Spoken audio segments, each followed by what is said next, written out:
My dear students, very very good morning and welcome back. आइए पढ़ते हैं the 100 dresses part second का ये दूसरा वीडियो है। कॉम्बिनेशन कराने के बाद मैं यहाँ से आपको फिर से शुरू करने वाली हूँ। और इससे पहले बच्चों, अगर आपने इससे पहले का पार्ट नहीं पढ़ा है तो चैनल को सब्सक्राइब करके इसको पढ़ लें और अपने फ्रेंड्स से शेयर करें और कमेंट बॉक्स में लिखें कि आपको क्या चीज़ ज़्यादा समझ में आई, क्या समझ में नहीं आई। ओके, स्टार्ट करते हैं।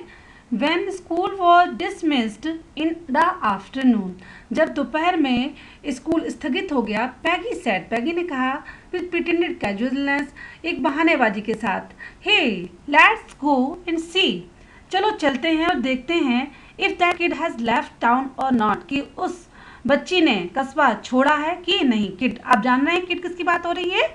वैंडा की। सो पैगी हैड द सेम आइडिया, तो पैगी को भी वही विचार आया। मैडी ग्लोड, मैडी खुश हो गई। Peg was really all right, तो क्या पैगी वास्तव में ठीक थी। The two girls hurried out of the building, दोनों लड़कियों ने उस इमारत के लिए जल्दी की, शीघ्रता की जाने की। अप द स्ट्रीट, जो रास्ता ऊपर की तरफ, towards Boggins height, Boggins height की तरफ जो रास्ता जाता था। The part of the town, ये कस्बे का वह भाग था that wore such a forbidding air on this kind of a November afternoon, तो नवंबर की दोपहर में ये जो वहाँ पर जाने का रास्ता फॉरबिडिंग, जैसे वहाँ पर मनाई थी। ड्रिजली, जैसे बारिश होती थी, डैम गीला रहता था। डिसमेल, और बहुत ही निराशाजनक वहाँ पर वातावरण रहता था क्योंकि वहाँ पर ज़्यादा कोई व्यक्ति नहीं जाता था। वेल, ठीक है, एट लीस्ट, कम से कम, सेड पैगी ग्रफली, ग्रफली, बहुत ही कठोरता से पैगी ने कहा, I never did call her a foreigner, कि मैंने तो उसको कभी भी विदेशी नहीं पुकारा, और make fun of her name, और मैंने उसके नाम का कभी मजाक नहीं उड़ाया। आई नेवर थॉट, मैंने कभी नहीं सोचा था, she had the sense to know, कि उसे ये जानकारी है, we were making fun of her anyway, कि हम उसका किसी प्रकार से, एनी वे, किसी प्रकार से हम उसका फन, मजाक उड़ा रहे हैं। आई थॉट, मैंने सोचा, सी वॉज टू डम, कि वह बिल्कुल कैसी है, बहरी है, अर्थात अनसुना करने वाली है। And he look how she can draw, और आओ देखें कि किस प्रकार से वो ड्रॉ करती है। Maddie could say nothing, Maddie कुछ भी नहीं कह पाई। ऑल शी होप, केवल जो वह आशा कर रही थी, वॉज दैट, थी वो आशा, दे वुड फाइंड बैंडा, कि वो बैंडा को पा लें। She wanted to tell her, वह उसे बताना चाहती थी, दैट दे वर सॉरी, कि उन्हें बड़ा दुख है या खेद है, they had picked on her, कि उसने उनका जो मजाक उड़ाया। And how wonderful the whole school thought, कि कितना अमेजिंग, वंडरफुल, अमेजिंग, पूरा स्कूल उनके बारे में सोचता था। शिवा, की वह थी, कि कितनी वंडरफुल थी वो। एंड प्लीज, और कृपया, नॉट टू मूव अवे, यहाँ से मत जाओ। And everybody would be nice, और हर व्यक्ति आपसे अच्छा व्यवहार करेगा। शी एंड पैगी, तो वो क्या सोचती है अपने मन में कि वह और पैगी दोनों ही वुड फाइट एनीबडी, किसी से भी लड़ जाएंगे, हु वॉज नॉट नाइस, जो कि उसके प्रति अच्छा व्यवहार नहीं करेंगे, जो उसके प्रति अच्छे नहीं होंगे। The two girls hurried on, दोनों लड़कियां शीघ्रता से आगे बढ़ी। दे होप्ड, वो आशा कर रही थी, to get to the top of the hill before dark, before dark, अंधेरा होने से पहले वो पहाड़ी की टॉप पर, चोटी पर पहुंच जाएं। आई थिंक, मैं सोचती हूँ, that is where the Protonsky live, तो कि वो सोचती, कि कहती हैं कि देखो, मुझे लगता है कि जो प्रोटोन्स्की है वो वहीं रहती थी। सैड मैडी, ये मैडी ने कहा।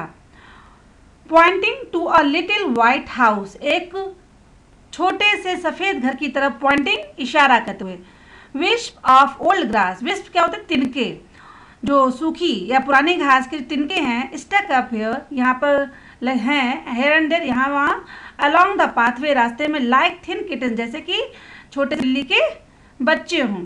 द हाउस, एक ऐसा घर। And its sparse little yard looked shabby but clean, और जो इसका जो आंगन है और जो आसपास का जो इतना लुक्ड शैबी, गंदा तो लगता है, बट क्लीन, लेकिन साफ है। इट रिमाइंडेड, इसने याद दिलाया मुझे, मैडी ऑफ, इसने मैडी को क्या याद दिलाया? ऑफ बैंडास वन ड्रेस, बैंडा की एक ड्रेस के बारे में। हर फेडेड ब्लू कॉटन ड्रेस, उसकी जो हल्की धुंधले नीले रंग की जो कॉटन की ड्रेस थी, उसको शैबी, गंदी तो थी, बट क्लीन, साफ, थोड़ा धुंधली थी लेकिन वो साफ पहनती थी। There was not a sign of life about the house. तो फिर राइटर लिखते हैं कि लेकिन जब वो जैसे ये दोनों बच्चियां वहाँ पहुँचती हैं तो उस घर के पास में, वाइट घर के पास में, तो वहाँ पर कोई भी लाइफ अर्थात किसी भी व्यक्ति के रहने का कोई नामो निशान नहीं था। Peggy knocked firmly on the door. Peggy ने डोर दरवाजे को खटखटाया, खटखटाया, but there was no answer, लेकिन कोई उत्तर नहीं आया। शी एंड मैडी, वह और Maddie went around to the backyard, वह पीछे आंगन की तरफ गई, एंड नॉक्ड देयर, वहाँ भी खटखटाया, still there was no answer, फिर भी कोई भी उत्तर नहीं आया। There was no doubt about it, इसके बारे में कोई संदेह नहीं था। द पैटर्नस्कीज वर गॉन, कि जो पैटर्नस्की वेंडा की फैमिली थी वो जा चुकी थी। How could they ever make amends, अब वो किस प्रकार से उससे माफ़ी मांग सकते थे। अमेंड्स में सुधार करना या माफ़ी मांगना। दे टर्न स्लोली, वो धीरे से चलने लगे, and made their way back down the हिल, और हिल से, पहाड़ी से नीचे उतरने के लिए उन्होंने रास्ता तय कर लिया। वेल, ठीक है, एनीवे सैड पैगी, पैगी ने कहा कुछ भी हो, सी इज गॉन नाउ, कि वह चली गई है, सो इसलिए व्हाट कैन वी डू, हम क्या कर सकते हैं। बिसाइड्स, इसके अतिरिक्त, when I was asking her about her all her dresses, तो जब मैं उसकी सभी पोशाकों के बारे में पूछती थी, she probably was getting good ideas for her drawing, तो शायद प्रोबेबली संभवतया उसको अच्छे विचार, गुड आइडिया, अच्छे विचार अपनी जो ड्राइंग्स बनाने के लिए आते होंगे। She might not even have won the contest otherwise, अन्यथा वो अपनी इस प्रतियोगिता को जीत ना पाती। Mary turn this idea carefully, Mary ने इस विचार को सावधानी पूर्वक टर्न घुमा दिया, और वह इन हर हेड, अपने मस्तिष्क में उसने यही विचार बना लिया। फॉर, क्योंकि if there were anything in it, अगर इसमें कुछ और होता, she would not have to feel so badly, तो उसको इससे ज़्यादा जो बुरा महसूस नहीं होता। बट दैट नाइट, लेकिन उस रात्रि, she could not get to sleep, वह सो ना पाई। सी थॉट, वह सोचती रही अबाउट वेंडा, वेंडा के बारे में, and her faded blue dress, और अपनी जो उसकी धुंधली सी जो गंदी गंदी सी नीली ड्रेस के बारे में, एंड अ लिटिल हाउस, और उस छोटे घर के बारे में, शी हैड लिव्ड, जिसमें वह रहती थी। एंड शी थॉट, उसने सोचा, of the glowing picture those 100 dresses made, और वो चमकदार जो चित्र थे उन 100 ड्रेसेस के जो कि उसने बनाए थे, all lined up in the classroom, जो कि कक्षा में बिल्कुल लगे हुए थे।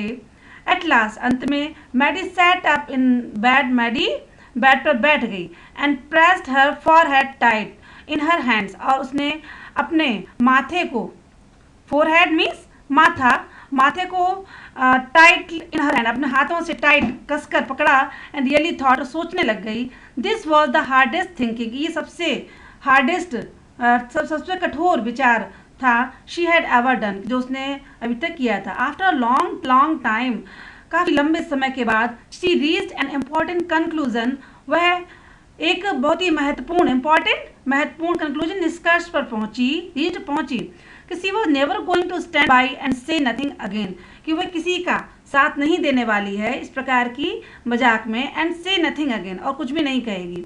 If she ever heard anybody picking on someone, अगर उसने किसी भी व्यक्ति को पिकिंग ऑन, जैसे क्या, ट्रीटिंग समवन अनकाइंडली, जैसे किसी का मजाक उड़ाते हुए अगर पाया, बिकॉज, क्योंकि देवर फनी, क्योंकि वो मजाकिया थे, लोग जो मतलब देखने में मजाकिया थे, और because they had strange name, या फिर उनके स्ट्रेंज नेम्स थे, तो इस बात पर शी वुड स्पीक अप, वह जरूर बोलेगी, अर्थात वह उनकी बातों का विरोध करेगी, साथ नहीं देगी। Even if it meant losing Peggy's friendship, चाहे पैगी की जो मित्रता है वही समाप्त क्यों ना हो जाए, उससे उसकी मित्रता समाप्त क्यों ना जाए, लेकिन फिर भी वह विरोध करेगी। She had no way of making things right with Benda, तो उसके पास में कोई चीज़ नहीं थी, जैसे बेंडा से बात करने का कोई जरिया ही नहीं था। बट फ्रॉम नाउ, लेकिन तब से, on she would never make anybody else that unhappy again, तो वो अपनी इस आदत से अब किसी को भी अनहैप्पी अर्थात उदास नहीं करेगी। डियर स्टूडेंट्स, आइए पढ़ते हैं इस पार्ट के जो कॉम्प्रिहेंशन क्वेश्चंस हैं, इनको आपको नोटबुक्स में लिखना भी है। और चलिए, what excuses does Peggy think up for her behaviour, तो इस क्वेश्चन का आप उत्तर लिख सकते हैं। Peggy made an excuse that she will never call a person foreigner and make fun of her name. तो क्वेश्चन आता why, क्यों? Because she said that she did not know that Brenda would feel hurt. ये तो उसकी किल excuses थे कि उसने कहा कि मैं नहीं जानती थी। What are Maddie's thought as they go to Boggins Heights? तो Maddie was thinking that she would tell Brenda that they were sorry for her and for making fun of her. Why does Brenda's house remind Maddie of Brenda's blue dress? तो जो जैसे ये आप प्रश्न पढ़ रहे हैं तो इस पैराग्राफ से आप जब उत्तर लिखेंगे तो आप लिखेंगे Brenda always bore a faded blue dress and it was shabby but clean.